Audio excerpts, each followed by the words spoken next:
Depuis le 30 mars 2020, plusieurs communes vivent l'épreuve du cordon sanitaire et des mesures barrières strictes ont été imposées. 40 jours plus tard, le gouvernement décide via le Conseil des ministres de lever le cordon sanitaire avec comme point d'orgue la reprise progressive du système éducatif. Le Conseil a décidé de la reprise des cours pour les écoliers du cours moyen deuxième année CM2, les élèves des collèges et lycées et les étudiants pour compter du lundi 11 mai 2020 dans la perspective de la tenue des examens de fin d'année. Quant aux écoliers des classes de cours d'initiation CI au cours moyen première année CM1, ils retourneront en cours du 10 août au 4 septembre 2020 et subiront leurs évaluations du 7 au 11 septembre 2020, puis effectueront la rentrée scolaire 2020-2021 le 28 septembre 2020, en même temps que tous les autres apprenants.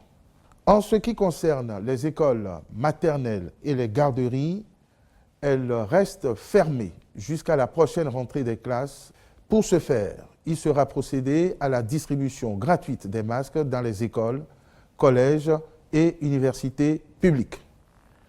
Le dépistage systématique et progressif des enseignants, du personnel administratif et de service.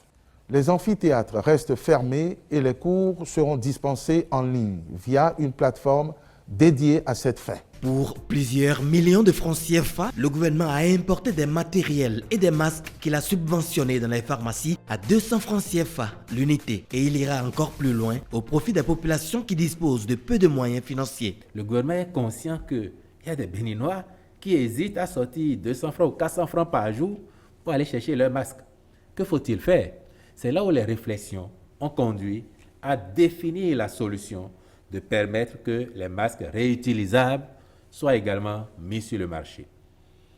Et à cet effet, le chef de l'État a demandé au ministre de la Santé et à un petit comité de veiller à ce que les spécifications de ces masques réutilisables soient vraiment établies par le ministère et les spécialistes afin que nos artisans soient engagés dessus. Et à partir de cela, un standard a été établi et c'est ce standard qui a été distribué aux artisans pour qu'ils puissent maintenant, sur cette base, confectionner les masques. Et lorsque ils amènent les masques et livrent les masques, il y a un contrôle de qualité qui est réalisé pour s'assurer que les masques respectent les spécifications techniques qui ont été prescrites sur le standard qui lui a été distribué. Les mesures barrières restent en vigueur et pour la reprise des classes dès ce lundi, les acteurs du monde scolaire et les populations doivent redoubler de vigilance. Il faut que les parents se rassurent, qu'ils soient totalement rassurés par rapport à la reprise des classes le lundi. Je sais que c'est avec beaucoup d'appréhension qu'ils perçoivent la situation, mais tout est mis en place pour que les enfants reprennent dans les meilleures conditions de sécurité sanitaire. Le deuxième message, c'est à l'attention des personnes qui continuent de rentrer subrepticement sur le territoire et qui essaient d'échapper aux dispositifs mis en place par l'État. Nous voudrons les inviter à ce qu'ils puissent se déclarer.